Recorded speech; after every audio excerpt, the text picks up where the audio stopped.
សូមជូនរឿងបំណែកបេះដូងភាគទី17អត់ទេនៅឆ្នាំ1547ការសាងសង់ត្រូវបានបញ្ចប់ទោះបីជាវាមាននោះមានទំហំធំប៉ុណ្ណាក៏ដោយនិងអស្ចារ្យយ៉ាងណាក៏ដោយតែវាមិនត្រូវបានប្រើប្រាស់ជាទីកន្លែងស្នាក់នៅទេព្រោះនៅខាងក្នុងមានភាពត្រជាក់ខ្លាំងមិនងាយស្រួលក្នុងការស្នាក់នៅឡើយគោលបំណងដែលបានសាងសង់នៅទីនេះមិនមែនបង្ហាញអំណាចរបស់ស្ដេចពីជំនាន់មុនតែម្យ៉ាងទេត្រូវបានប្រើប្រាស់សម្រាប់ការបរបាញ់សត្វត្រឹមជាកន្លែងលាក់បាំងប៉ុណ្ណោះរឿងនៅពីក្រោយគឺជាទីកន្លែង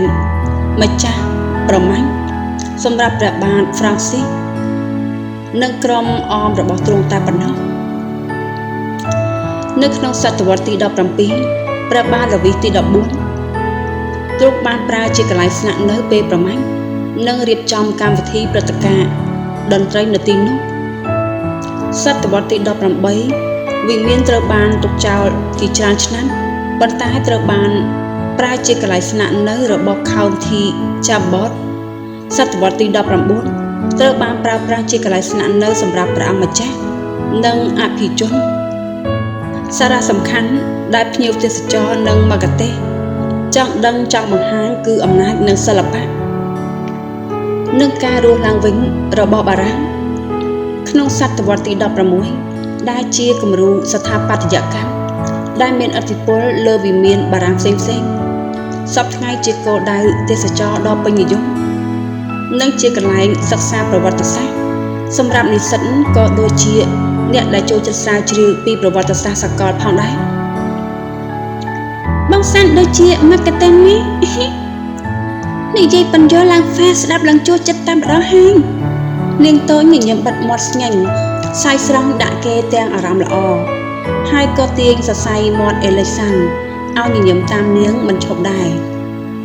ឃើញនាងញញឹមឃើញនាងសើចឃើញនាងមានក្តីសុខគេក៏មានក្តីសុខដែរដំណើរកំសាន្តមើលប្រាសាទរបស់ពួកគេមានរយៈពេលតិចតួចណាស់2ម៉ោងក្រោយមកអេលីសាន់ក៏រត់ទៅមន្ទីរពេទ្យវិញដោយនៅផ្នែកវះកាត់ខ្វះជំនួយការប្រធានផ្នែកបេះដូងគាត់ក៏ចូលវះកាត់ដោយផ្ទាល់ហើយខ្វះបុគ្គលិកទើបអេលីសាន់ត្រូវត្រឡប់ទៅបន្ទាន់ប៉ុន្តែការចំណាយពេលជាមួយហ្វានីម៉ាតែ2ម៉ោងនេះអាចជួយឲ្យគេមានសេចក្តីសុខបានយូរផងដែរត្បិតហោចណាស់ក្នុងរយៈពេលខ្លីនេះគេនិងនាងមិនប្រើអ៊ីនធឺណិតនិយាយគ្នាស្វែងយល់អ្វីថ្មីៗជាមួយគ្នាបែបនេះគេមិនទាមទារអ្វីច្រើនទេលោកគ្រូពេទ្យអេឡែកសំឡេងមនុស្សស្រីស្រែកហៅនាយកំឡោះលាន់ចេញពីជ្រុងម្ខាងនៃអគារពេទ្យរៀងក្រាស់ដែលរត់បញ្ញាប់បញ្ញានោះក៏បែរងាកមើលប្រភពសំឡេងទាំងកែវភ្នែកស្អាតបើកភ្នែកធំគេឈរដង្ហក់ដង្ហើមក្រោយឃើញនារីវ័យកណ្ដាលក្នុងឈុតពណ៌ខ្មៅដៃកាន់ថង់ទំនិញឈរមើលគេទាំងញញឹមស្ងួតគេមិនខ្លាចចិត្តដែលឃើញស្នាមញញឹមបែបនេះព្រោះសាច់ញាតិអ្នកជំងឺទូទៅក៏មានទឹកមុខបែបនេះហើយតែកែវភ្នែករបស់នាងសៅសៅនាងមានបញ្ហាអ្វីមែនទេខ្ញុំយកអំណោយជូនលោកគ្រូពេទ្យនាងញញឹមស្រាលដើរចូលទៅរកនាយកំឡោះមុនរួចហុចថង់ទំនិញទៅកាន់គេដោយកែវភ្នែកចាប់ផ្ដើមញ័រតិចទោះនាងព្យាយាមញញឹមក៏គេមើលឃើញការឈឺចាប់ក្នុងកែវភ្នែកដ៏ថ្លាយងមួយគូនោះបងស្រីនាងគាត់យ៉ាងម៉េចហើយក្រោយការវះកាត់រួចគាត់ទ្រាំមិនបានទេលោកគ្រូពេទ្យគាត់ទៅជួបអ្នកផ្ទះខ្ញុំមុនខ្ញុំនេះជាអំណោយចុងក្រោយដែលគាត់ជូនលោកគ្រូពេទ្យគាត់មានសរសេរសម្បត្តិទុកជូនលោកគ្រូពេទ្យផងដែរប៉ុន្មានខែមកនេះសូមអរគុណខ្លាំងណាស់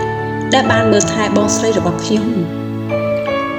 សូមអរគុណលោកគ្រូពេទ្យអស់ពីចិត្តនារីស្រស់ស្អាតនិយាយទាំងទឹកភ្នែកហូររឹមរឹមអោនក្បាលអរគុណរៀងក្រាស់ចេញពីចិត្តពិតព្រោះកំឡុងពេលបងស្រីនាងសម្រាប់ព្យាបាលនៅមន្ទីរពេទ្យនេះអេលីសាន់ ចូលមកសួរសុខទុក្ខបងស្រីនាងញឹកញាប់ណាស់គេជាអ្នកវះកាត់បងស្រីនាងដោយផ្ទាល់ប្រៀបដូចជាមិត្តថ្មីរបស់បងស្រីនាងអញ្ចឹងសូមទោសសូមចូលរួមសោកស្ដាយផងអេលីសាន់អោនមុខចុះមានអារម្មណ៍ក្រៀមក្រំភ្លាមបេះដូងធ្ងន់ត្រដុកដែលដឹងថាអ្នកជំងឺរបស់ខ្លួនធ្លាប់ព្យាបាលធ្លាប់មើលថែសួរសុខទុក្ខបានចាក់ចេញទៅយ៉ាងឆាប់រហ័សចេះនៅក្នុងនេះជាគ្រាប់កាហ្វេដែលបងស្រីខ្ញុំតាំងចិត្តរើសជាពិសេសទុកជា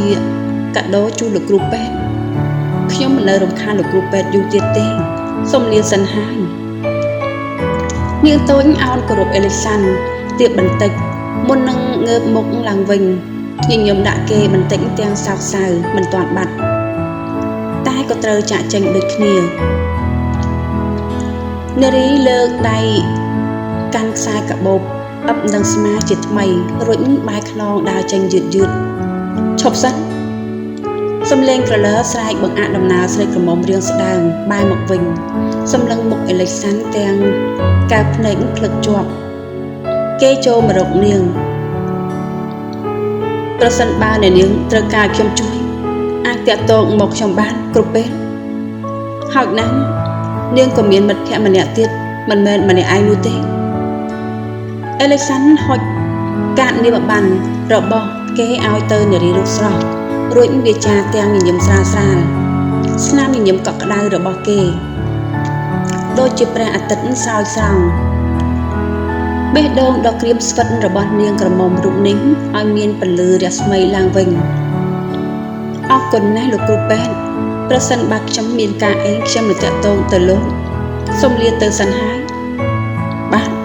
សូមឲ្យសុខសប្បាយតាមផ្លូវអេលីសាន់ងក់ក្បាលយឺតនារីក៏ចាក់ចេញទៅដោយក្រោមការសម្លឹងរបស់អេលីសាន់ស្រមោលរបស់នាងដូចជារូបគេកាលពីច្រើនឆ្នាំមុនពេលគេមកដល់ទីនេះដំបូង